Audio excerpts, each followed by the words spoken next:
don't know about you guys, but oftentimes I find myself late at night rigging up tackle to get ready for the next day, or having to get up nice and early in the morning so I can hit that early morning bite, and I just need some light in the boat. This is a nice little thing that I started using. It's called a YOLOTek, and basically it's a really bright LED light, doesn't draw that much power, but it plugs right into your anchor light or up in the bow light. And so you don't need to put any extra wiring in the boat. You don't need to make sure it's got batteries in it. It's nice and high so that when you sit down and you need to start rigging, it really lights up a big area here in the boat.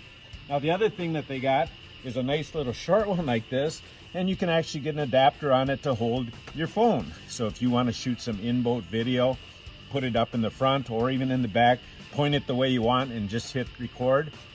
Again, you don't need to add any power. It's got little outlets here if you do want to charge your phone with it or whatever. So again, if you're up early, you're up late, trying to get tackle ready and need a nice light, these YOLOteks are a great addition to your boat.